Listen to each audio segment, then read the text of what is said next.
And KL, sorry, my phone overheated. Actually, I was where I was holding my phone, the sunlight was roughing me off, so my phone got hot. So that's actually the second time that happened. I was scoping in,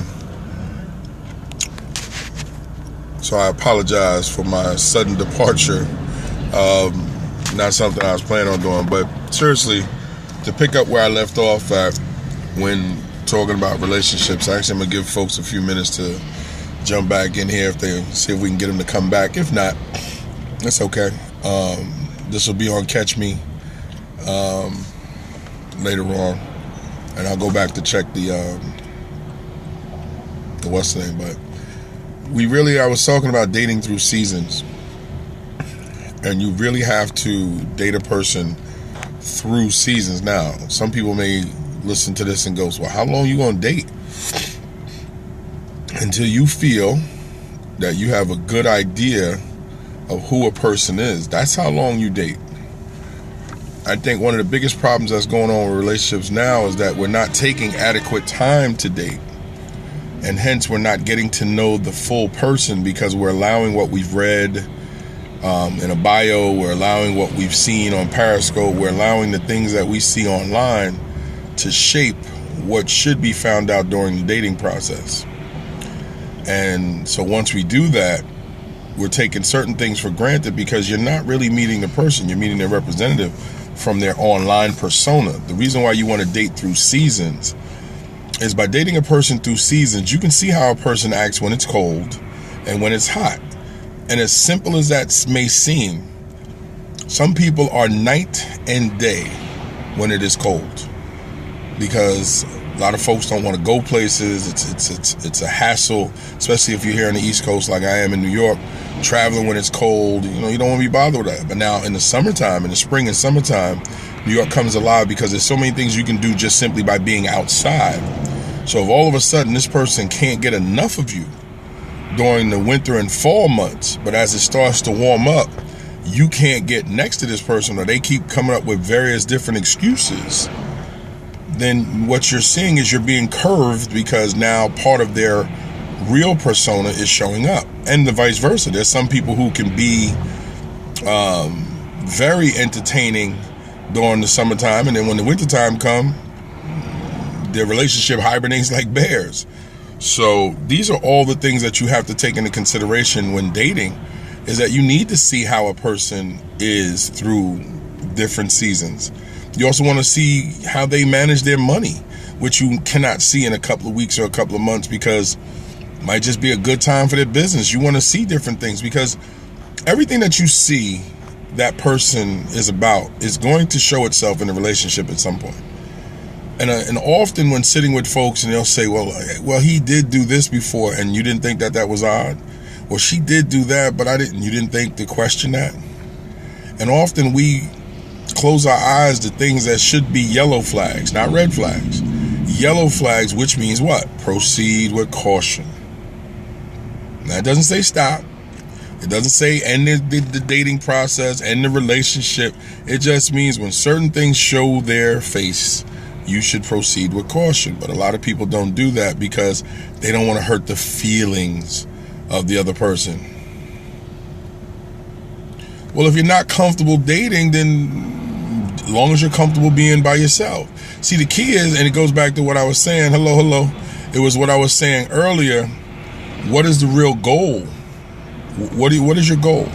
If your goal is marriage, how are you going to get there? You got to start dating. If your goal is a solid relationship, where are you going to get there? You got to start dating.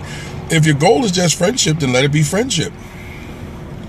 Happy greetings from New Jersey. Pleasure. I'll be in New Jersey May 14th, Woodbridge. Sitting down, talking with some folks. Tickets are still available. Make sure you see Keisha Green. But yes, the dating process, okay, New Brunswick. I bowled in New Brunswick. The question really becomes, what are you after? Pleasure to both. What you really have to say to yourself is, what are you after when dating, and put that on the table. I said that in the previous scope. You have to lay it on the table. I know a lot of people are reserved when they first meet a person because I hear the foolishness. I didn't want to scare them off. If a person really likes you, you're not going to scare them off, because the truth is the truth. They say that don't want to be dropped by the other. Okay, listen, you can't worry about somebody dropping you for your truth, because they're going to have to deal with your truth at some point or another. Now, I'm not saying you sit down and just give your whole background to someone you don't know, but it should be, the learning process should be getting to know each other. I hear people say that, well, we're just trying to get to know each other. But if you're not asking any real questions, then how could you really be trying to get to know each other? Meaning their plans, their goals, their philosophies about things. What is it? How do they feel about money? How do they feel about marriage? How do they feel about relationships? How do they feel about women or men? What's their parenting style? What's their parenting style? Yeah, I like to beat my kids to death. No, I believe in timeout. That would be an issue. You're a strong advocate for timeout. They can't wait to wield the belt. You might have to talk about that. But not idea to date for too long. Not necessarily. What's too long? See, I don't understand what that means, only because you date until you feel comfortable enough to move it to another level. But that's why the goals have to be put. Well, years, you shouldn't be dating for years. I mean, after a while, y'all should at least be moving to the point that y'all are exclusive, because then what do you really have? And that's, again, goes back to the initial. Oh, everything in one person. No, I understand that. I'm just saying at the initial, that should be what it be. You should say, look, I'm actually moving towards, I'm looking for marriage. That's where my goal is, but I haven't found anybody. Tell the truth. Let a person know exactly what your goal is. Because if a person's going to be scared off now, let them be scared. Why sit there and go through a fantastic dating period, and now as you want to move things? In Woodbridge, I'll be there. It's a chat and chew. We'll be sitting down talking, discussing books, life, anything, with anyone that wants to show up. It's being hosted by, actually I'm the host, but Keisha Green is the person, the promoter, putting this together. So it's just an opportunity to get together, sit down, have great conversation, as well as the swag bags. The swag bags are very important also, because it's going to have a lot of products that's inside that you'll enjoy. But seriously, with dating, there has to be the goal too. And what I notice is that people don't want to discuss the goals of dating, but yet they are quick to become physical. So you'll move the relationship to a physicality position without actually understanding where you're trying to take this. And a lot of folks are just hoping things fall into place. You're always looking to lay it down? Really? How does that work? Because again, you can find people for whatever you want. If you're always looking to lay it down, there's some people out there for you. The question becomes, what is it that you want, and are you a representative of the very thing that you want? Are you so okay with you that you're presenting what you'd like to see in return? We attract what we attract for a reason. We attract who we attract for a reason. And that goes back to what I was saying in my previous scope about your hobbies, your goals, your activities, the things that you do. Trust and communication, the key factor, yes. And that trust and communication comes from getting to learn each other, which is the dating process.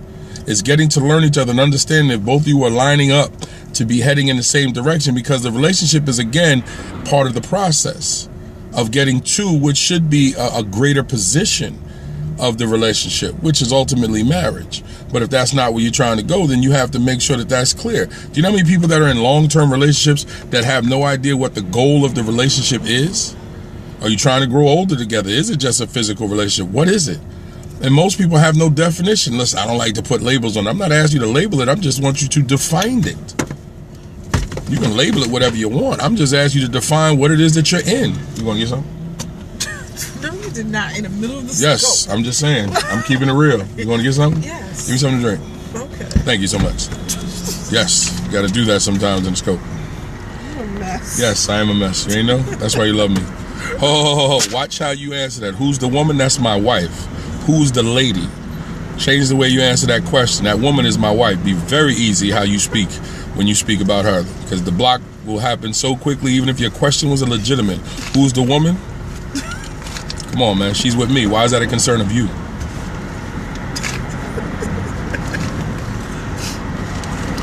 And I don't care how you take that. I really don't.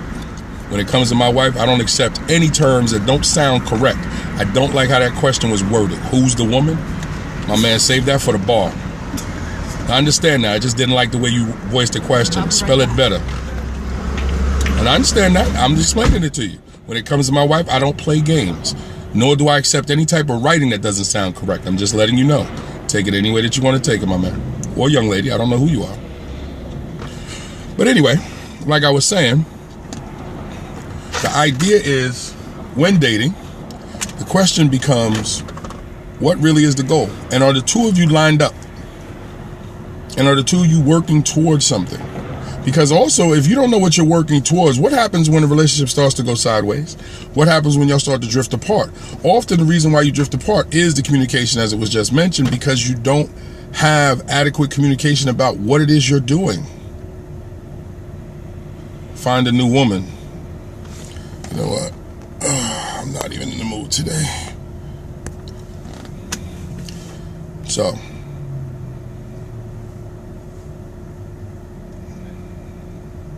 right, singing from the same street. Yes. I mean, often you're going to make mistakes in dating. So you can't be fearful in trying to find someone if that's what you're looking for. The question becomes, what are you bringing to the table and what is your expectations in return? If you're bringing a lot to the table, you can expect a lot. Because let's be honest, if you're a hard worker, do you want someone that doesn't work hard in conjunction with you? Do you want them connected to you when you're about your paper, you're about your business, you're about your focus, and they have no understanding or a way to even deal with what you're about? And you want to also be able to have mutual conversations that are mutually enjoyable. So when you have things in common, if you have similar goals, if you have similar passions, these are things that can be, listen, if you want to ask questions about me, that's not the subject at hand. Main office at bravenpublishing.com. Me being a sports fan, what does that have to do with relationships? Please stay focused on the scope at hand, please. No disrespect, but at this point, the questions are sideways.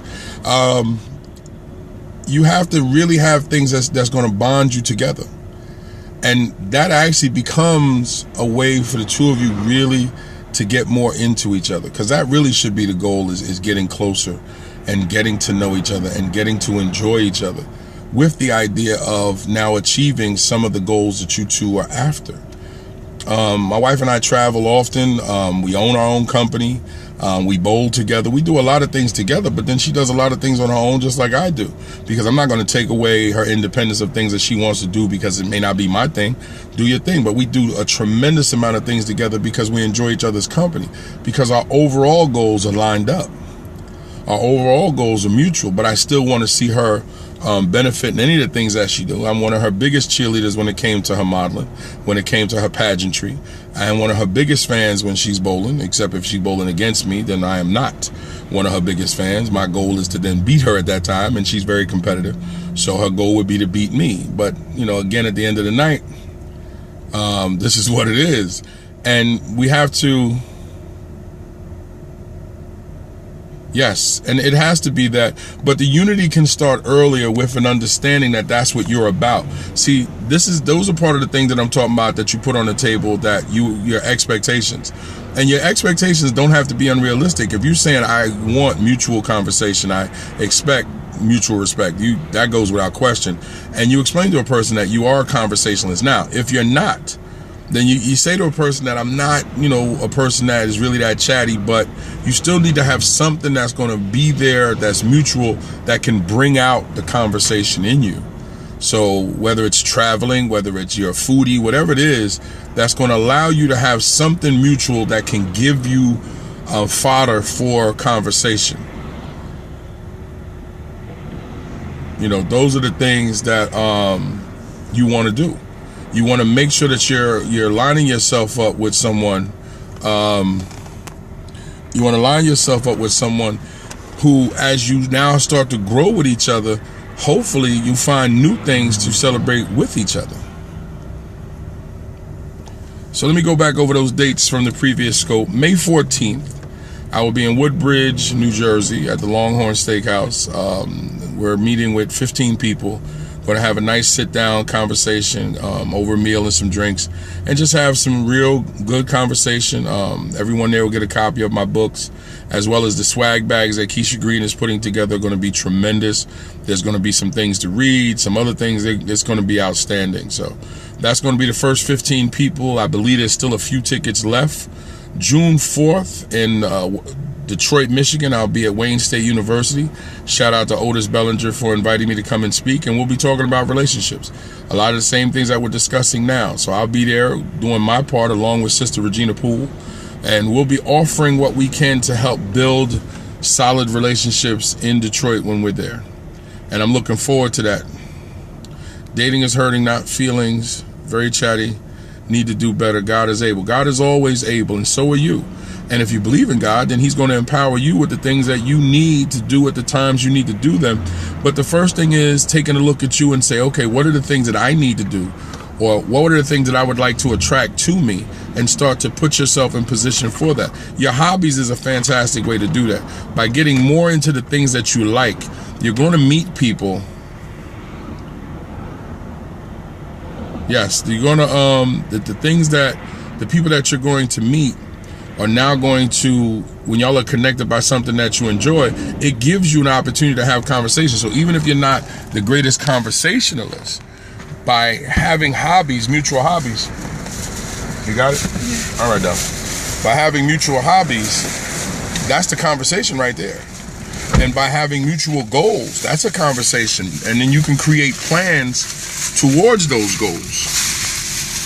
And that's another thing that, you know, why I talk about having, being what you want to see in some folks, is that it helps you with conversation. Not everyone is a conversationalist.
on my phone cause my phone overheat.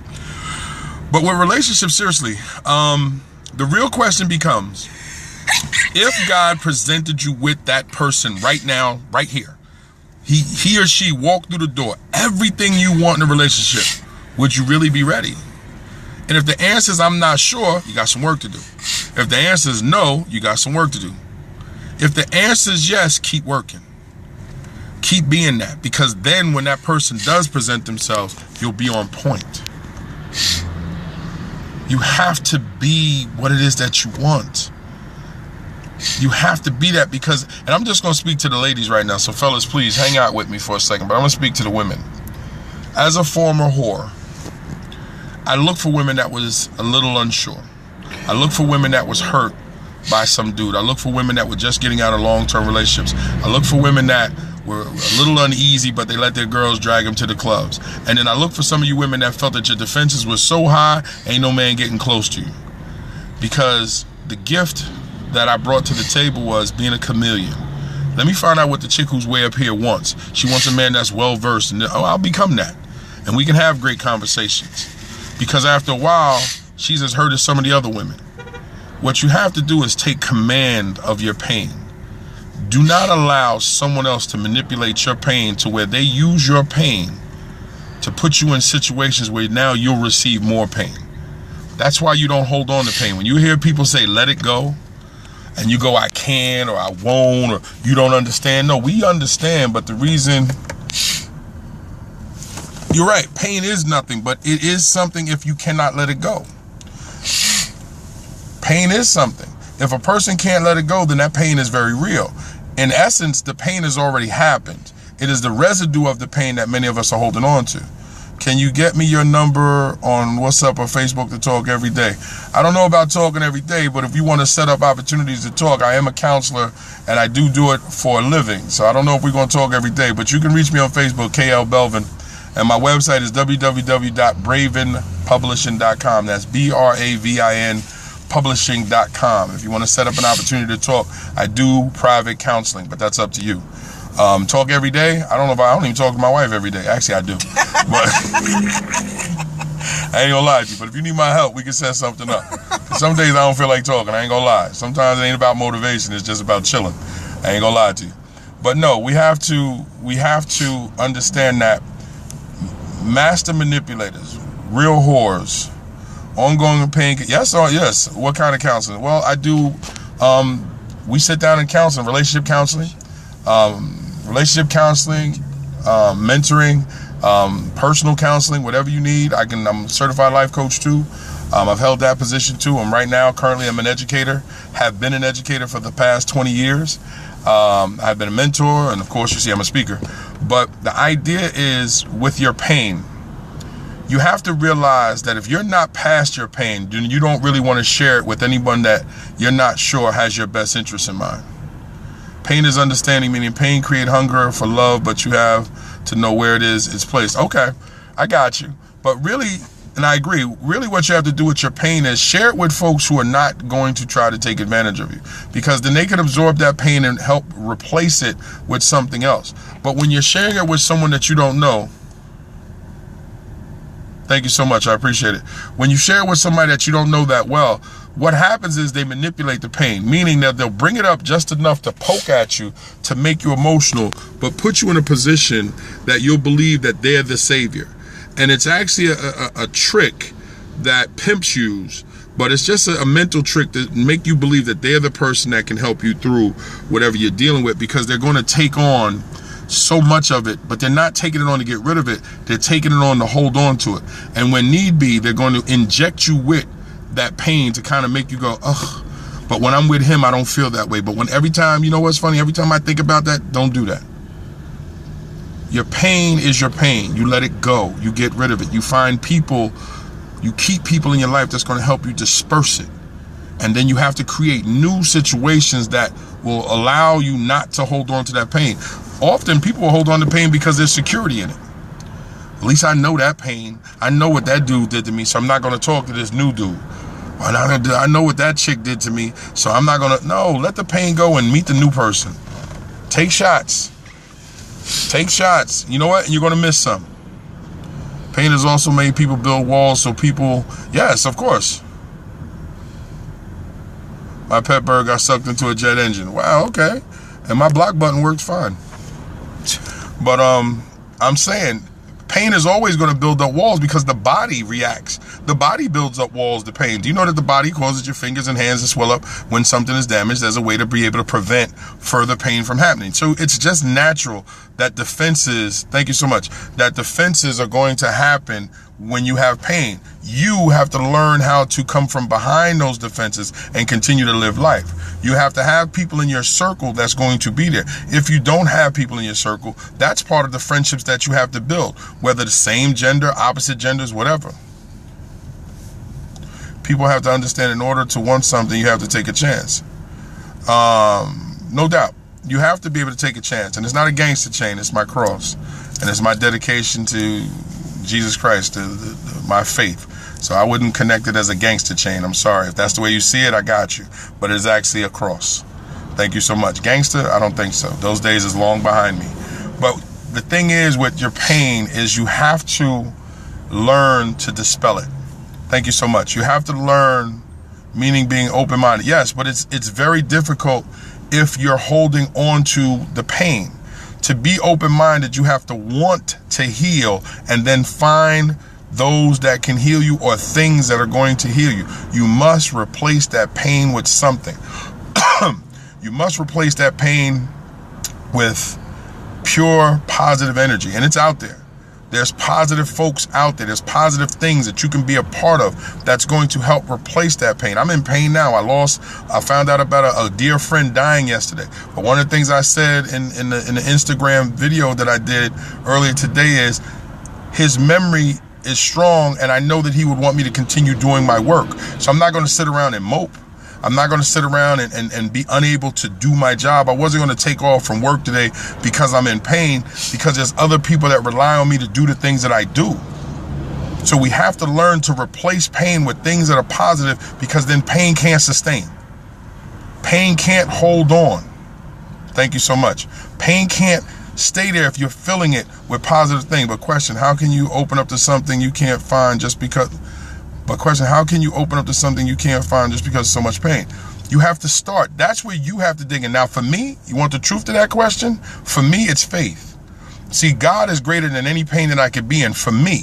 But if you're not a person who you have that type of foundation in faith, then you're going to search for things that's going to help try to pull you out of your pain. For me, it is my belief and my faith that helps ground me, so no pain is greater than my faith. So when I get to that point that I just don't have answers, I turn towards God. I turn towards my faith, and my faith is my anchor. And as that anchor, it pulls me back to a normalic place where I now can say, okay, I know God doesn't want this from me, and God didn't give this to me for no reason. Now I have to push on. And there's actually scriptures that speak to that. Those are the times that you use scriptures. But if you're an atheist, you still have to find something that's going to pull you from your pain. It doesn't change. I'm telling you what I use. So even as an atheist, you have to say to yourself, what is the thing that's going to help pull you from this pain? It could be your hobby. It could be friends. It could be helping someone else. Do you know one of the best ways to get rid of pain is to helping others who are in pain? So being an atheist doesn't change the fact that you still got to dispel that pain. It just means you have one less avenue to use that I use. So we can be different and still want the same goal, which is to end the pain. And a lot of folks don't understand that, so they automatically demand that you be like them. I don't want you to be like me. I want you to understand. Helping others, but a lot in perspective, without question. And my rationale is putting me out. If not, I'm accepting. If not, fighting. And my rationality is pulling me out. If not, I am... You have to rewrite that again. I'm not exactly sure what you were trying to say with that. So if you could give me that again, I'll go back over it. But either way, the goal has to be, what's your foundation? What's your anchor? And who are your resources, and what is your resources to remove you from any negative pit that you might now be in because of situations that have happened? And in terms of relationships, that's where you have to have sound relationships with other people who know you, who understand you, who are there to help you, not leech off you. Yes, but if a person is not, my rationality is usually pulling me out from the pain. If that works. But not everyone has that ability, if that works, your rationality. But when you're in pain, your rationality is not the same.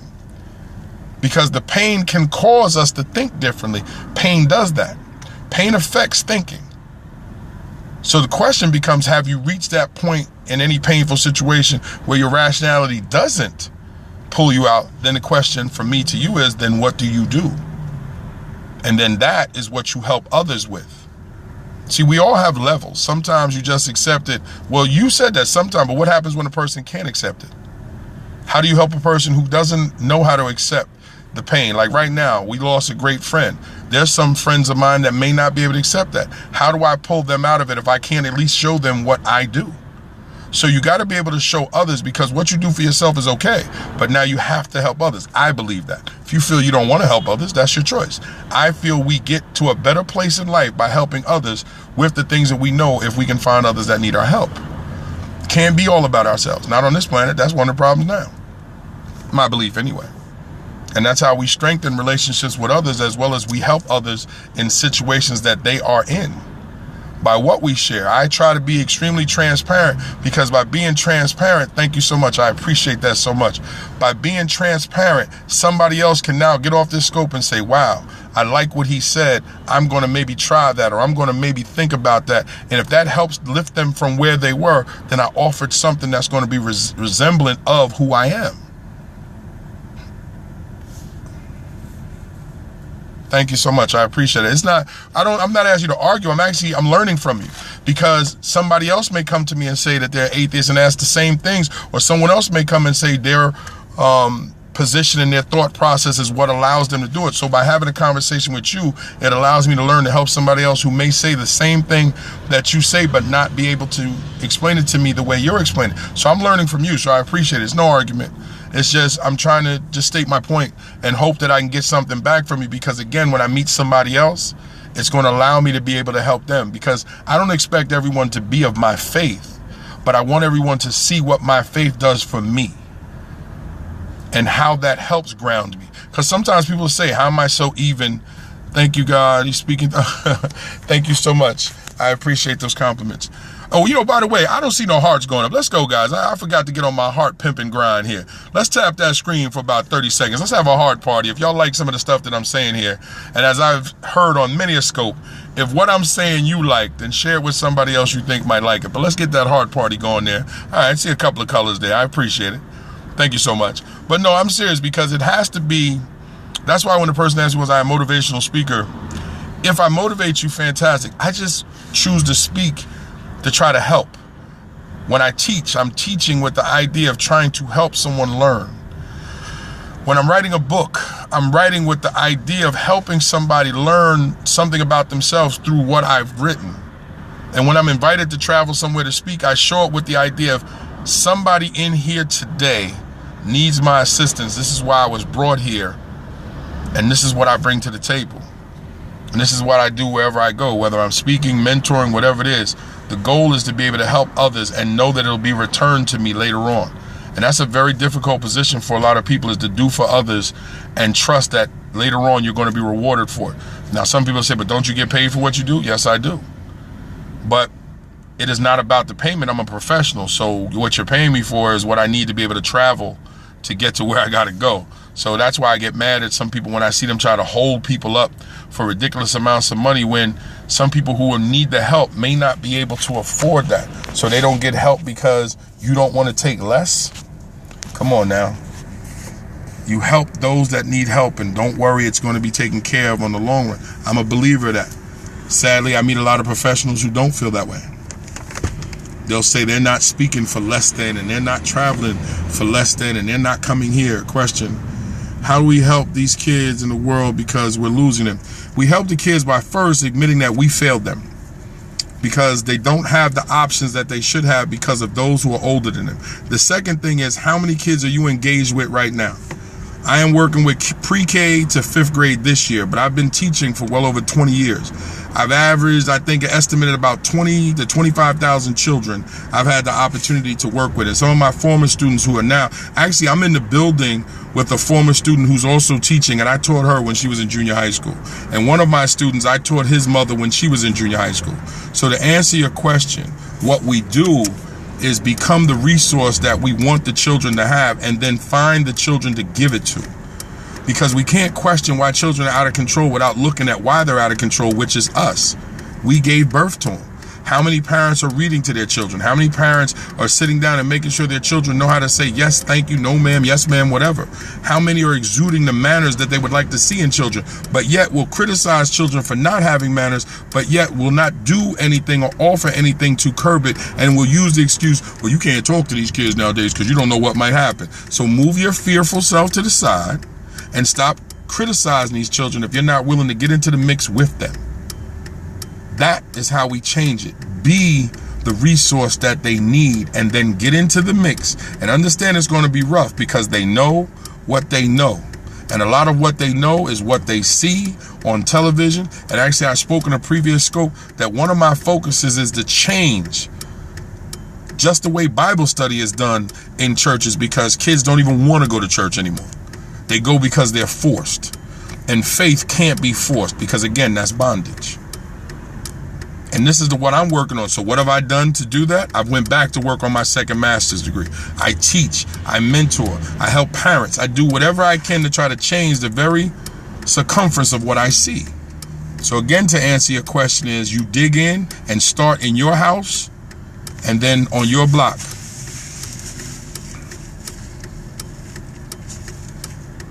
There you go. Start in your house. You got to have some little cousins that might need some help, some nieces, nephews.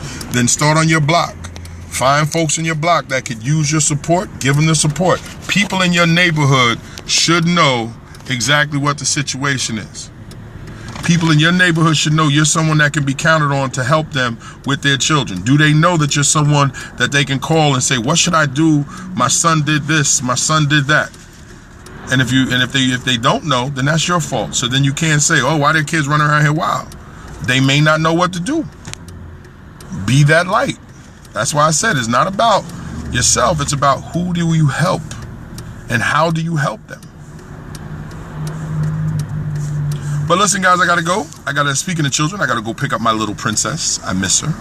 It's been a rough day, so I'm going to go mourn my friend while I get some work together. Let me just run down who I am if you've watched this second scope, because I got knocked off of the first one. I am KLBELVIN. I am an educator, author, speaker, mentor, father, husband, and man of God, of course. My website is www.bravin, BRAVIN, publishing.com. My 3 books. First one is poetry. No, thank you. I appreciate it. Thank you for the hearts. Thank you for the conversation. My first book, A Man in Transition, poetry book. My second book, From Gigolo to Jesus. It is my personal transformation story, my memoir, From Gigolo to Jesus. Thank you. Thank you. Thanks. Same to you. God bless you and your family too. Look forward to seeing you again. Look forward to networking with you. My recent book is called Lukewarm Saint, which is inspirational fiction. And it is designed to create thought about the choices that we make. My publishing company, we have worked on 30 books to date. 3 of my own, 27 from other authors who have trusted us and who have come to us to work on different things. Oh, it's frozen here. Oh, okay. It looks like I'm back. My email, if you want to reach out to me, is mainoffice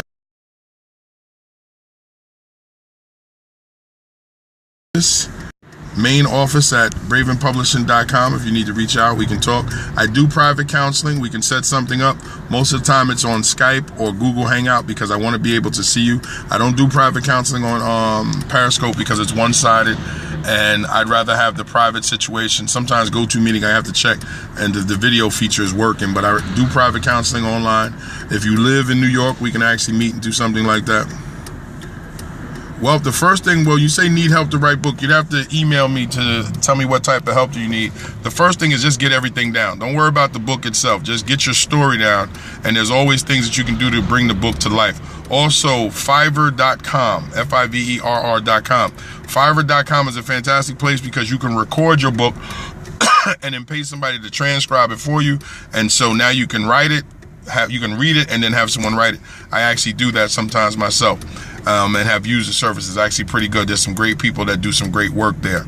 But again, if you need to reach out to me, let me just run it down real quick. May 14th I will be at the Langhorne Steakhouse. We're inviting 15 people to come. They're actually paying to sit down. We're going to have some intimate conversations. I will answer any questions that they have. You need to see Keisha Green. Keisha Green on Facebook, Keisha Green on Instagram. Just do a quick Google search for Keisha Green. You'll be able to find all of her information. I believe, actually, I need to have her email so I can pass that out. Also, I will be June 4th, Detroit, Michigan at Wayne State University.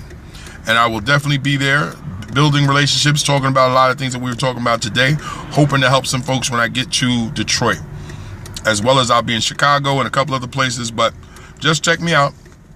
Just check me out and you will see the things that I'm doing. I appreciate it. And again, all of my books and all of our services are on the website, bravenpublishing.com. I'm on Facebook. I'm on Twitter. I'm on Google+. I'm on Tumblr. Just look for KLBELVIN and you will find me. And I look forward to talking to you because this is what I do. So look out for the next scope. And I definitely want to hear some feedback. So before I go, we're going to do this. Okay, let's listen to some music now. And in about like 30 seconds, let's have a heart party. Let's go. Let's go. Let's get those hearts going. We're going to end this the right way. And all my line dancers, just pull your car out and just start line dancing right outside. Just turn the scope over. Hey, the wife has just joined. Let's go. You know, I'm not a fan of line dancing because I hate seeing a party full of people doing the same thing. I really do. I always wait for that one person to mess up and kind of laugh at them like.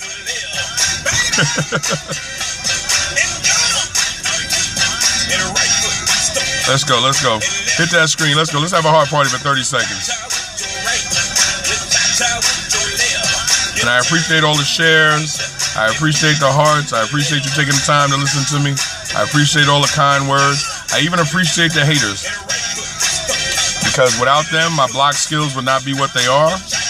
And my ignoring skills would not be what they are. So I appreciate them too. So let's keep the hearts going for another 20 seconds.